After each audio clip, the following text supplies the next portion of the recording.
Praise the Lord. Welcome to hope in Christ Jesus ministry. मैं evangelist Roshan Kerketta एक बार फिर से परमेश्वर के अनुग्रह, प्रेम, शांति, भलाई और भरपूर आशीष नाजरत यीशु मसीह के नाम से मैं आपके जीवन के लिए घोषणा करता हूँ। मैं आज उस मसीह भाई बहनों के लिए बातें करना चाहता हूँ जो आज कलीसिया में जाते हैं, आराधना करते हैं, बाइबल अध्ययन करते हैं, वो हर एक मीटिंग में जाते हैं, फेसबुक, यूट्यूब में वो अपने वीडियोस को शेयर, इमेज को शेयर करते हैं, परंतु मसीही जीवन एक समझौता जीवन जी रहे हैं। हालेलुया। मतलब मैं बोलना चाहता हूँ कि संसार के साथ समझौता कर हम मसीही जीवन नहीं जी सकते हैं, क्योंकि प्रभु कहता है मैं अपनी महिमा किसी को नहीं दूंगा। प्रभु एक ही है जो महिमा की योग्य है और वो कहता है कि मैं अपनी महिमा किसी को नहीं दूंगा। प्रिय उस जवान भाई बहन, मैं आपसे बातें कर रहा हूँ कि आज बहुत सारे जवानी क्या करते हैं, समझौता के साथ अपने जीवन को बिता रहे हैं, कलीसिया में जा रहे हैं और संसार के कई सारे कामों में भी वो इन्वॉल्व है, पाप बुराइयों में, नशापन में और कई सारे व्यभिचार के कामों में। वो सोचते हैं कि मैं फिर लौट आऊँगा, हमारा परमेश्वर क्षमा करने वाला है। हम जब पाप करते हैं परमेश्वर के और जाते हैं तो परमेश्वर हमें क्षमा करता है। इस कई सारे वचनों को लेकर एक समझौता के साथ जीवन बिता रहे हैं। हालेलुया। मैं आपको फिर बोलना चाहता हूँ कि दुनिया आपको दूसरा बार मौका जरूर देता है कि आप पाप करें। यह संसार आपको मौका जरूर देता है कि आप परमेश्वर के विरोध में पाप करें। मैं आपको बाइबल से गवाही देना चाहता हूँ। हम सब जानते हैं शद्रक और मेशक अबेदनगो के विषय में। दानियेल की किताब 3 अध्याय में लिखा हुआ है, नबूकदनेस्सर राजा ने एक बड़ी मूर्त बनाया और उस मूर्त को बड़े ऊंचा और लंबाई में बनाया और बहुत ही सुंदर बनाने के बाद नबूकदनेस्सर राजा ने एक दिन को तय किया कि इस दिन में इस मूर्त को हम सब कोई मिलकर स्वागत करेंगे और दंडवात करेंगे। बाइबल में लिखा है नबूकदनेस्सर राजा अपने राज्य में से बड़े बड़े अधिपतियों को बुलाए, बड़े बड़े लोगों को बुलाए। बहुत सारे लोग उस मूर्त के स्वागत के लिए आए और सबको एक ही आज्ञा दिया गया है। वो देश में रहने वाले और उस सभा में आने वाले को हर एक को एक ही आज्ञा दिया गया। जब ढंढोरा, जब बहुत सारे बाजा बजाया जाएगा, उस समय सभी को अपने सिर को झुकाकर उस मूर्त को दंडवत करना है। बस इतना ही करना है। हालेलुया। परंतु सब कोई इस जब बाजा बजा, सब लोग दंडवत किया। उनमें से 3 व्यक्ति था, शद्रक और मेशक अबेदनगो। इन तीनों ने दंडवत नहीं किया। इस बातों को देखकर कई लोगों ने राजा के पास में जाकर चुगली खाई और कहा, हे राजा, तू चिरंजीवी जीवित रहे। और कहा, हे राजा, तुमने जो आज्ञा बनाया, तुमने जो व्यवस्था बनाया, उस व्यवस्था का सब लोगों ने पालन किया, परंतु आपकी राज्य में और आपके साथ रहने वाले, आपके आगे रहने वाले हमारे देश में 3 व्यक्ति है जो आपका आज्ञा को पालन नहीं किया। उसका नाम है शद्रक और मेशक अबेदनगो। ये तीनों कौन था? ये तीनों परमेश्वर के डर भय मानने वाला व्यक्ति था। ये तीनों कौन था? ये परमेश्वर को प्रेम करने वाला व्यक्ति था। ये तीनों कौन था? ये है परमेश्वर के साथ अच्छा संबंध रहने वाला व्यक्ति था। ये तीनों बाइबल अध्ययन करने वाला व्यक्ति था। ये तीनों प्रार्थना करने वाला व्यक्ति था। क्या हो जाता या दंडवत कर देता था? आज हमारी जवानी ऐसा ही करते हैं। क्या हो जाएगा यदि उसके साथ मैं संगति में जाऊं? क्या हो जाएगा कि मैं उस मूर्त के आगे जाके डांस करूं? क्या हो जाएगा कि वहां पर जाके मैं थोड़ा समय को बिताऊं? क्या होगा कि मैं थोड़ा किसी के साथ गलत संबंध, अफेयर में रहूं? क्या होगा? क्या हो जाता यदि वह तीनों दंडवत कर लेते तो? क्या बिगड़ता? हालेलुया। आज हर एक जवान ऐसे ही जी रहा है, पर मैं बोलना चाहता हूं जवानों को, आप समझौता के साथ यीशु मसीह के साथ जीवन ना बिताए। यदि आप जीना चाहते हैं तो कंप्लीटली अपने आप को समर्पण कर मसीह के लिए जीवन बिताए। मैं जीऊं तो मसीह के लिए, यदि मैं मर भी जाऊं तो मैं मसीह के लिए। जब हम दानियेल किताब 3 अध्याय में हम उसकी 15 पद में देखते हैं, नबूकदनेस्सर राजा ने इन तीनों को बुलवाया। बुलवाने के बाद में एक शब्द को कहा, मैं आपके लिए पढ़ देना चाहता हूं। यहां पर लिखा है, यदि तुम अभी तैयार हो नबूकदनेस्सर राजा दूसरा बार वो लोगों को मौका दे रहा है, यदि तुम अभी तैयार हो तो तुम दंडवत कर सकते हो और तुम बच जाओगे। हालेलुया। दुनिया आपको सेकंड बार मौका देता है पाप करने के लिए। शैतान आपको सेकंड बार मौका देता है पाप करने के लिए। ये दुनिया आपको सेकंड बार फिर मौका देगा, आप उठोगे फिर मौका देगा, आप उठोगे फिर मौका देगा। आप परमेश्वर के सामने जाके प्रार्थना बाइबल अध्ययन करोगे, आप जितने परमेश्वर में बढ़ते जाओगे दुनिया आपको उतना बार मौका देगा पाप करने के लिए। हालेलुया। सद्रक मेशक अबेदनगो को मौका मिला।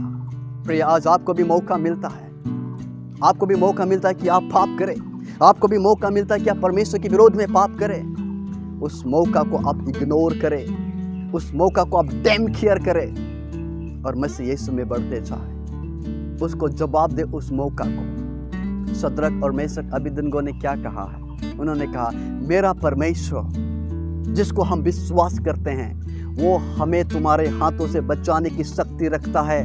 यदि ना भी बचाए तो भी हम तेरी खड़ी कराए हुए मूर्त को दंडवाद नहीं करेंगे। यह जवाब है उनका। प्रिय, आज उन जवानों को मैं बोलना चाहता हूँ, दुनिया जब आपको मौका देगा, शैतान जब आपको मौका देगा, तो आपको इन्हीं शब्दों से उनको रिप्लाई करना है। हालेलुया। यह पवित्र वचनों को आपके जीवन में ठानना है।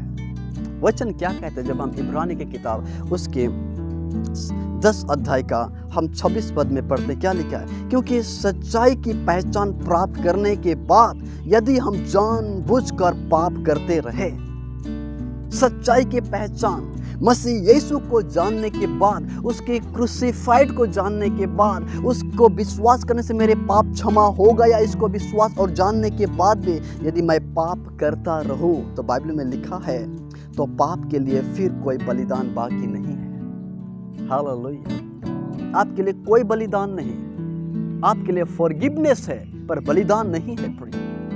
आपके लिए कोई बलिदान नहीं। एक बलिदान यीशु मसीह ने किया, दूसरा बार वो बलिदान नहीं होगा। सिर्फ आपको रिपेंट होना है।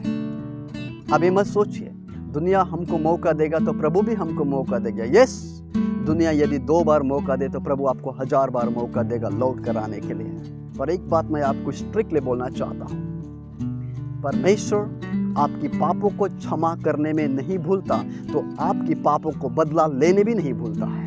मैं आपको बोलना चाहता हूँ, जब राजा दाऊद ने पाप किया, जब राजा दाऊद ने व्यभिचार किया, तो हम जानते हैं परमेश्वर राजा दाऊद की पापों को क्षमा किया। ये भी सच है, बदला भी लिया। उस बच्चा को परमेश्वर ने मार डाला। दाऊद ने रो रो कर, खाना नहीं खाकर उपवासों में प्रार्थना किया। यस, उसकी पाप क्षमा हुआ, पर परमेश्वर बदला लेने नहीं भूला। आपके हर एक पापों का परमेश्वर न्याय करता है।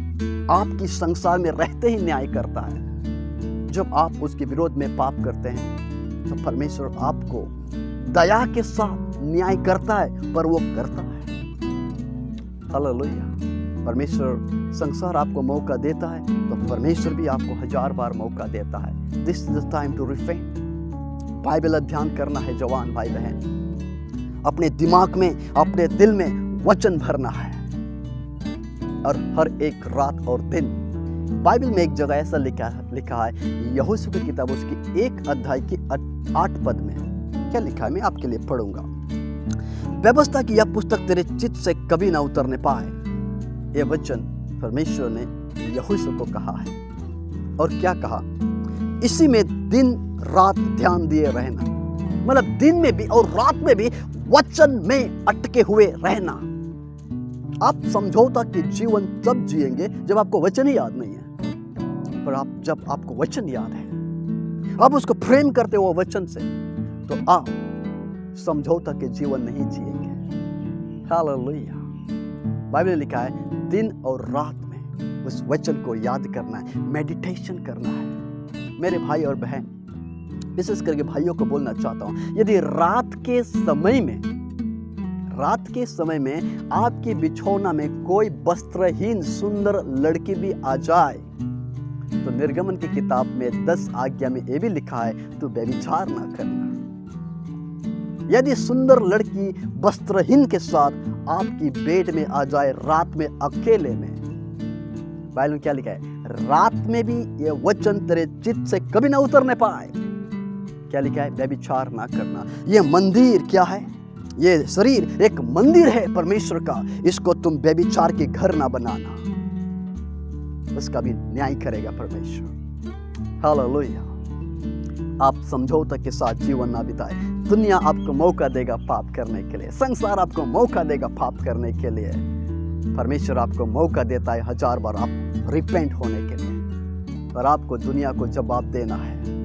मेरा परमेश्वर जो मेरे लिए मरा, मेरा यीशु मसीह जो मेरे लिए मरा, उसके लिए मैं जीऊंगा और उसका इंतजार करूंगा। हालेलुया। इन दिनों में आपको वचन अध्ययन करना और मेडिटेशन करना जरूरी है। यदि आप अच्छा मसीही जीवन जीना चाहते हैं तो चर्च काफी नहीं है।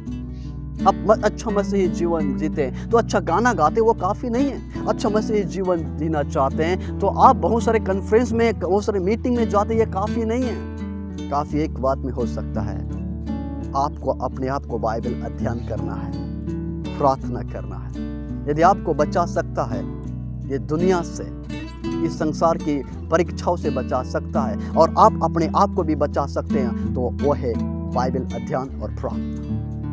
हालेलुया। मैं नेपाल में था एक दिन। मैं पहाड़ी रास्ता से नेपाल में होकर रात 3 बजे की सुबह में हम लोग आ रहे थे। रात भर गाड़ी चलाने के बाद में एक जगह में खाई था और उसका 1000 फीट नीचे गड्ढा था। हमारा गाड़ी एक्सीडेंट हुआ और 3 बार पलट गया और ऊपर का तेल का जो टैंक था वो फट गया, तेल गिरने लगा, सारा दरवाजा ऑटोमेटिकली लॉक हो गया। जब एक्सीडेंट हो रहा था, जब गाड़ी पलट रहा था, तो परमेश्वर की वचन मुझको याद आया। समय एक ही वचन मुझको याद आया। भजन संहिता 91 की 11-12 पद में लिखा है, I will appoint the angels, मैं स्वर्गदूतों को तुम्हारे निमित्त आज्ञा दूंगा। मैं इस वचन को याद किया और उस भयंकर एक्सीडेंट में भी मृत्यु में से परमेश्वर मुझको निकाला। वो गाड़ी बनने लायक नहीं रहा। 5-6 लाख की गाड़ी को हमने 12,000 में कबाड़ी में बेच दिया। ऐसा भयंकर एक्सीडेंट होने के बाद भी मेरे सिर की एक बाल में भी खरोच नहीं आया, क्योंकि वचन मेरे साथ था। यदि आप इस दुनिया की शक्तियों से, यदि आप इस दुनिया की परीक्षाओं से यदि आप बचना चाहते हैं तो कोई नहीं बचा सकता है। आप खुद अपने आप को बचा सकते हैं, बाइबल अध्ययन कर और प्रार्थना के साथ जीवन बिताकर। हालेलुया। ये स्ट्रिक्टली अनाउंसमेंट है हर एक जवानों के लिए। Don't waste your time here. Mobile में अपना समय को व्यतीत ना करें। फेसबुक, यूट्यूब में आप अपने समय को वेस्ट ना करें। ये बहुत ही कीमती समय को अपने जीवन को संवरने के लिए व्यतीत करें। इस समय को अपने जीवन को बनाने के लिए दें, बाइबल अध्ययन कर और प्रार्थना कर। हालेलुया। मेरे पिताजी एक पास्टर था, बहुत सारे लोगों को प्रचार करता था, पर मेरे पिताजी के प्रचार से मैं नहीं बदला। मेरे पिताजी की प्रार्थना ऐसा था कि एक दिन मैं बाइबल पढ़ते पढ़ते ऑटोमेटिकली परमेश्वर की आत्मा ने मेरे जीवन में कार्य किया और मैं बदल गया। हालेलुया। परमेश्वर आपको आशीष दे। Hope in Christ Jesus ministry निरंतर आपके लिए प्रार्थना करते हैं। यदि आपके पास कोई भी प्रार्थना निवेदन है तो आप हमें इस व्हाट्सएप नंबर के माध्यम से हमें प्रार्थना निवेदन भेज सकते हैं। निरंतर हमारी टीम और मैं खुद भी आपके लिए प्रार्थना करेंगे। God bless you.